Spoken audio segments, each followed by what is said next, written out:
Okay, so we've gotten to the end of my presentation. Hemos ya llegado al final. Does anybody have any questions that you have right now that you'd like to ask? ¿Alguna pregunta?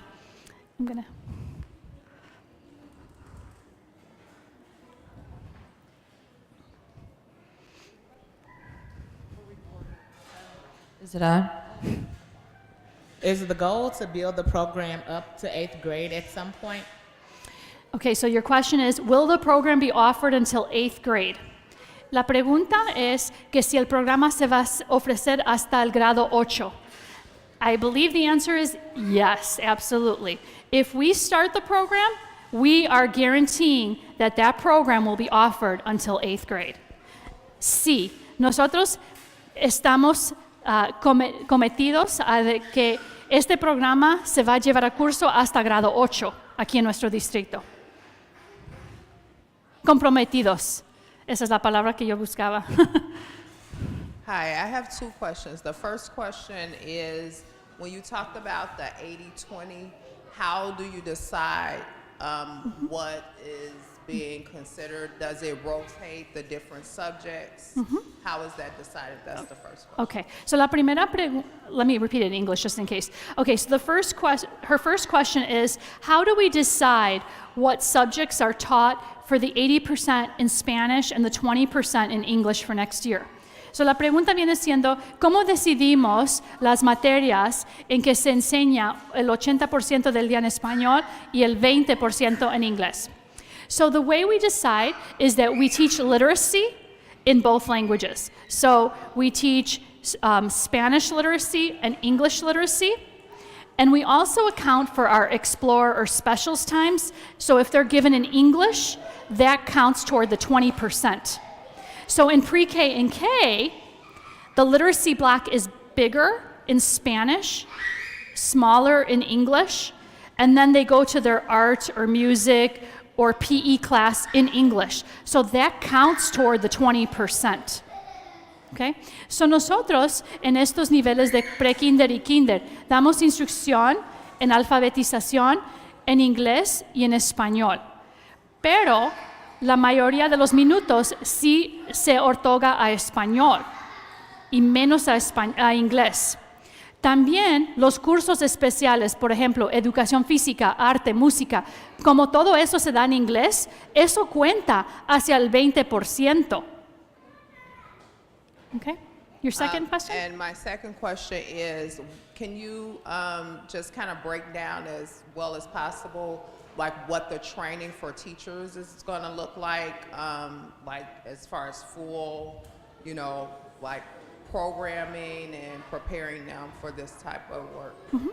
Okay, so the second question is, can I explain what training looks like for our staff, for our teachers? What will it look like? What does it look like for them?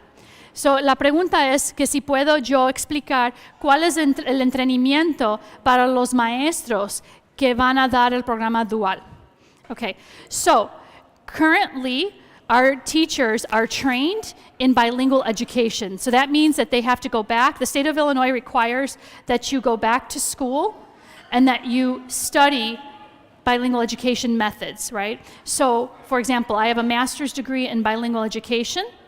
Other teachers, they might not have a master's, it might have been part of their bachelor's degree, or they went back and got the endorsement through the state, what they required, the number of hours that they had to fulfill in order to be bilingual endorsed. On top of that, we started already, we had a retreat. It was a 2-day retreat, intense retreat at district office with the teachers who will be teaching in the program. And then they will also be continuing training. So this summer, the teachers will be going to get training on strategies. They're called GLAD, Project GLAD. It's strategies for teaching language to language learners. And so they're going to go and travel to receive this information and see it in action. And so they spend intense days going over research and theory, and then they actually go into classrooms and see it being done. Why don't you mention that the packet in there that you have is from the dual language? Like that's where we're basing off the research. So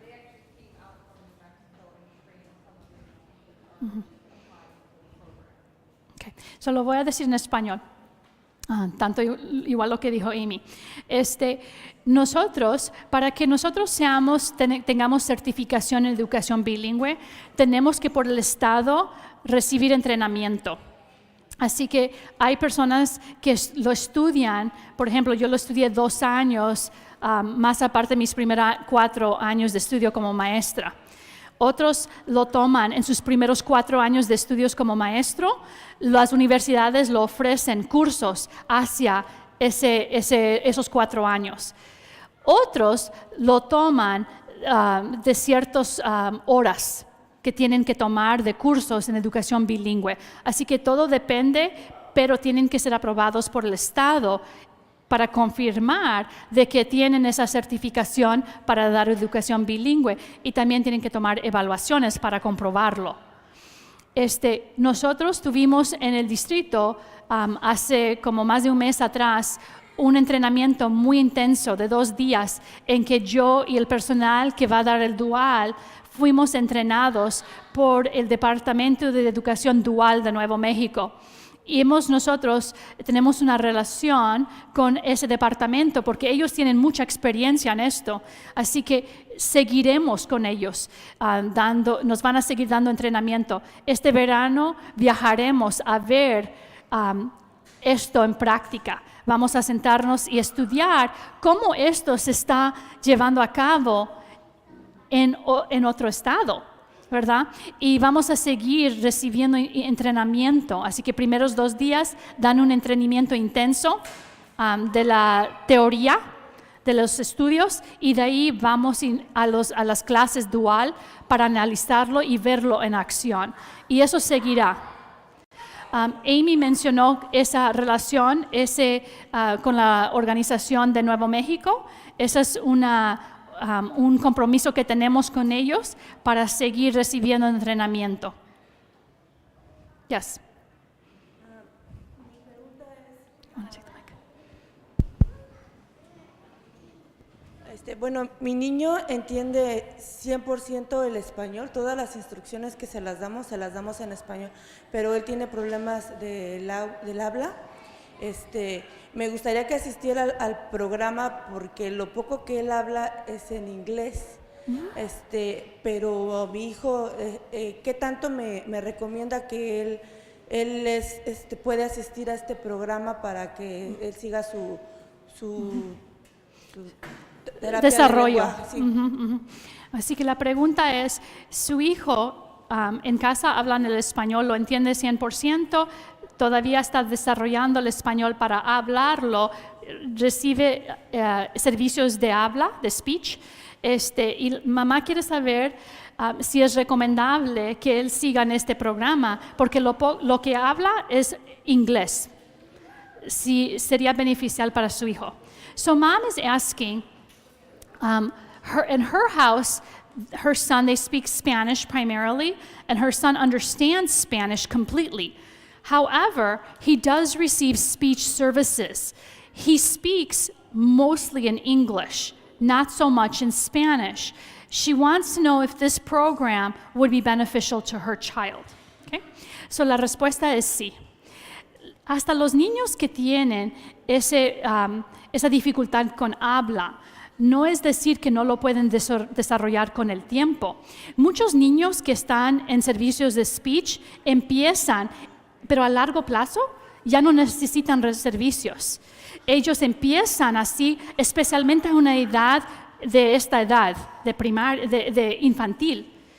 Pero ya en unos años, ellos ya no lo ocupan. Y los niños que necesitan, que ahorita están teniendo esas dificultades, no es decir que no lo pueden llegar a la meta en ambos idiomas. ¿Sí? Okay, so I explained to mom that even students who are receiving speech services benefit from instruction in more than one language. And typically what happens is in early childhood education is when we see kids who need speech. So at this age, pre-K, K. But what you find is that over the course of time, students no longer need speech services. Developmentally and with the supports in place, they no longer need those services. And even students who require speech services can become bilingual and learn to develop that ability to be bilingual in more than one language, well, to be bilingual. Mi pregunta es, ¿qué es la diferencia del programa dual al programa que ahorita ofrecen en las escuelas? Mi niña está en un programa bilingüe. Quiero saber cuál es la diferencia. Okay. So mom wants to know what is the difference between the bilingual program that's currently in place because her daughter is in a bilingual classroom than the dual program. Okay? So la única diferencia realmente, porque nuestras metas son igual, la única diferencia son los grupos, los dos grupos lingüísticos. So ahorita su hija está en un programa en que la mayoría, o todos realmente, son de habla español. So este programa va a ser de dos grupos lingüísticos para ofrecerle lo que yo mencioné ahí, ¿verdad? La competencia sociocultural, tener amistades que son diferentes a ti y desarrollar diferentes perspectivas, ¿verdad? Así que esa es la diferencia, es que tenemos ese grupo diverso. So, I was explaining to mom that the only difference really, because our goals are the same in our bilingual programs that we currently have in the dual program, but the difference is the two-way.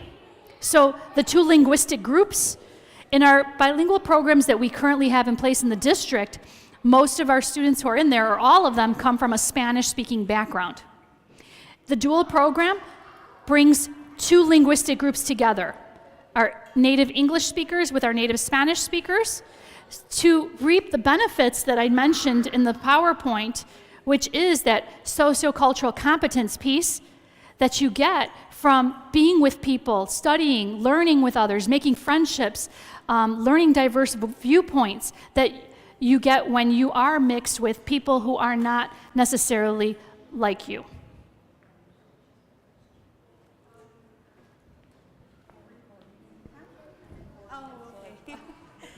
My question is, what will be the possibility that, let's say, my child doesn't get admitted to the dual program? Because currently she's in pre-K, she's in an English-based class, but I'm not liking the fact that she doesn't know what to say in Spanish sometimes, even though at home we do talk to her in Spanish. So even with my husband, I've talked to him saying that maybe for next year I'm just gonna take her from the regular class and just put her in bilingual. But I guess my concern is, what are the chances that she doesn't get accepted to the dual program? She's currently how old? She's 5, but she's in pre-K because she's from December. So next year she'll be in kindergarten. Okay, so you want to know, what are the chances of your daughter getting into the program? Okay, so mamá quiere saber cuáles son, qué oportunidad tiene su hija, o qué es, si puede ser confiable, ¿verdad? Que ella, su hija, participe en este programa, porque realmente quiere que ella esté en el programa, porque ahorita ella está en pre-kinder solamente aprendiendo en inglés. So, if you turn in your application today, I think you may have a high chance of getting in. I don't know. I'm going to deflect to Amy Gannon.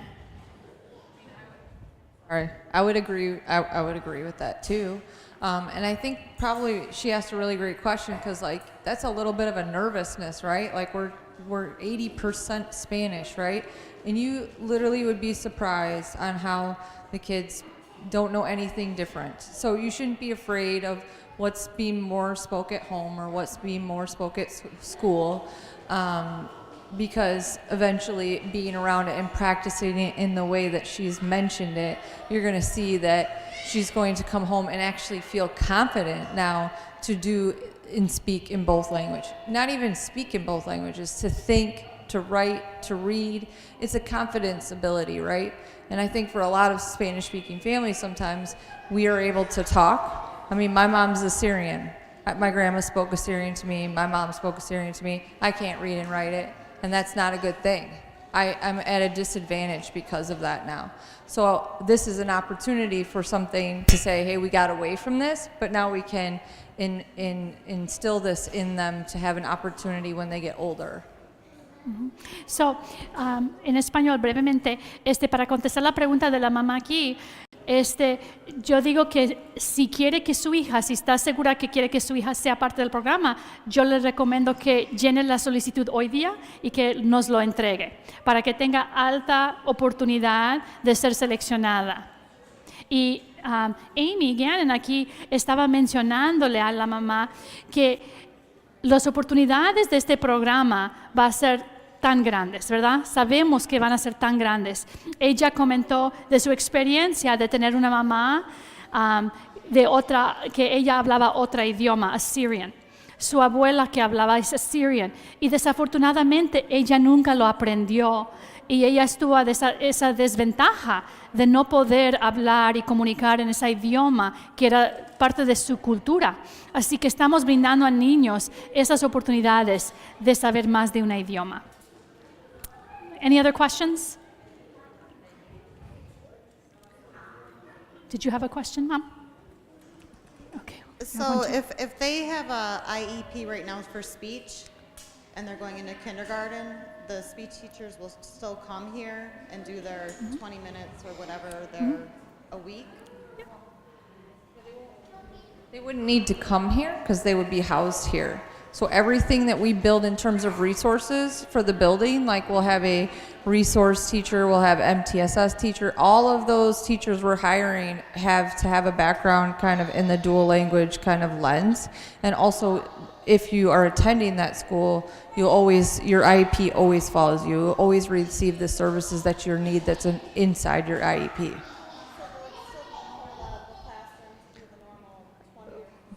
Yep. Or pushed in if that's the best way of servicing, yeah. Ok, so la mamá tenía la pregunta, dice que su hijo tiene minutos de speech, las minutas de speech, de habla, y quiere saber si lo inscribe al programa dual, si va a seguir recibiendo sus servicios. Y la respuesta es sí. En cada edificio, incluso aquí, tenemos nuestro equipo que maneja todos los recursos que se necesitan, o sea, intervencionistas, maestros que entran al salón para dar apoyo, maestros que a veces sacan a los niños para darles apoyo. Eso continúa también en nuestro programa y tienen que también saber las necesidades de cómo enseñar a un niño bilingüe. I wanted to know, like, what is the percentage rate of the kids that don't.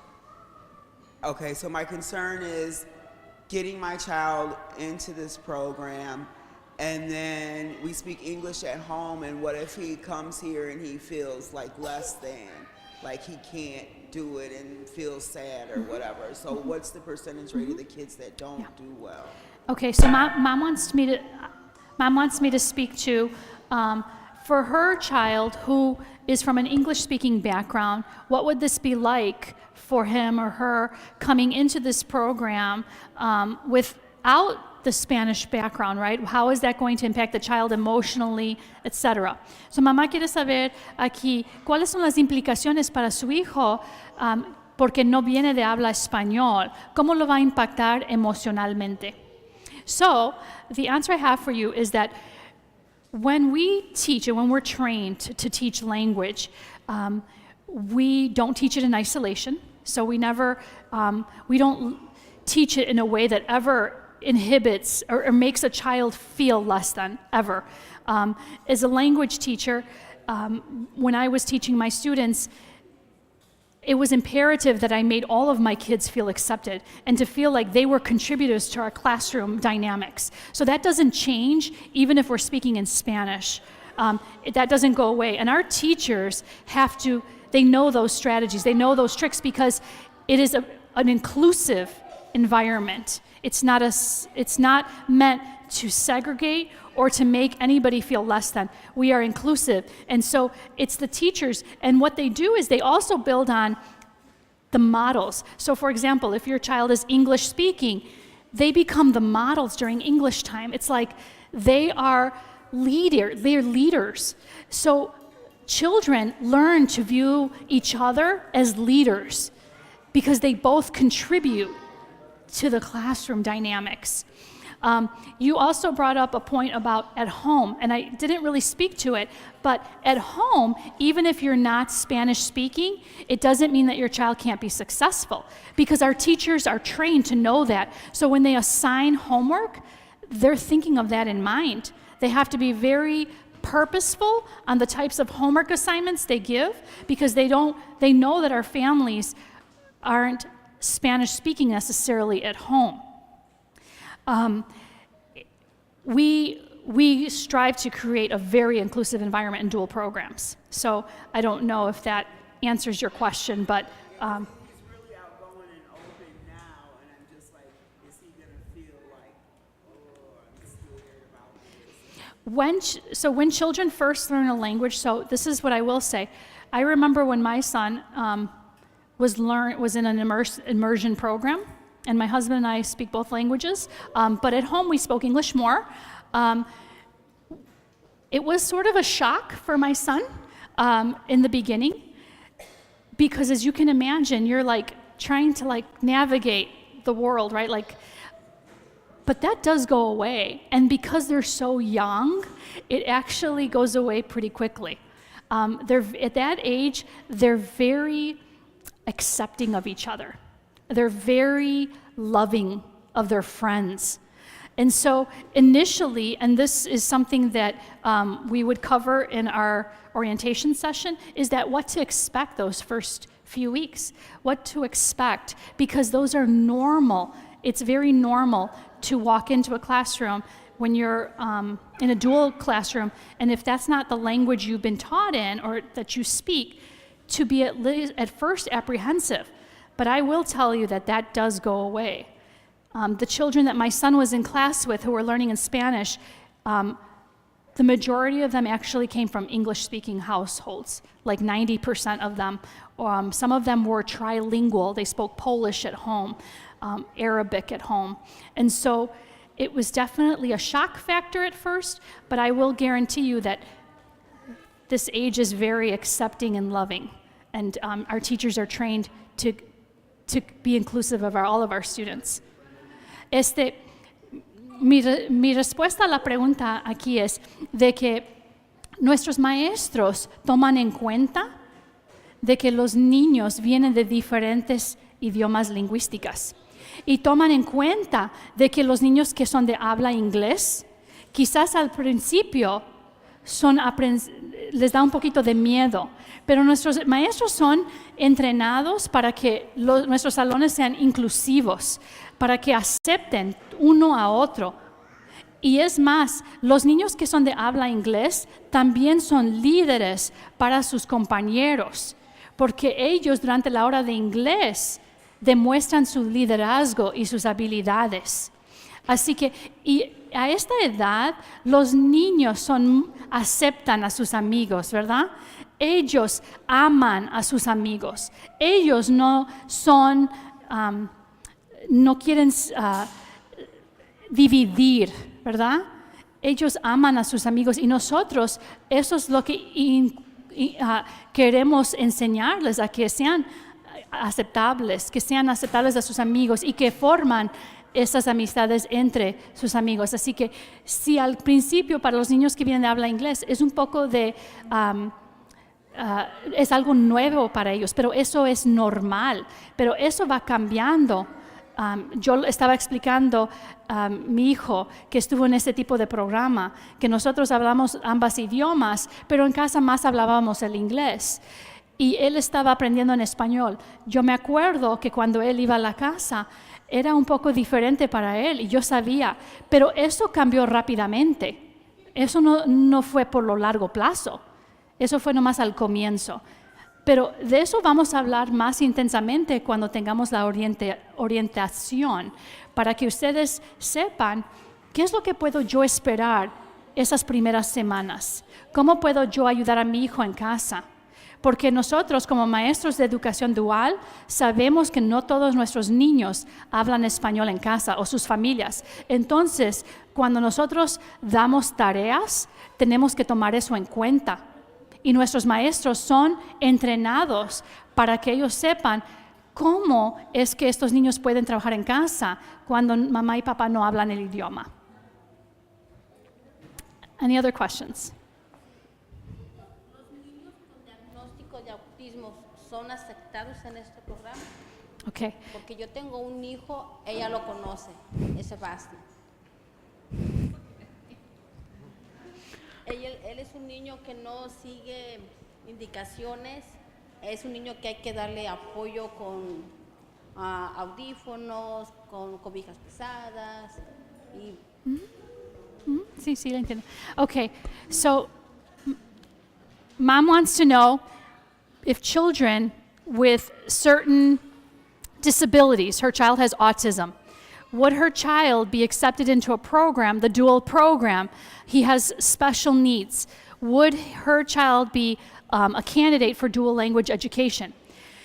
So, mi respuesta a su pregunta es de que depende del IEP. El IEP es el documento legal.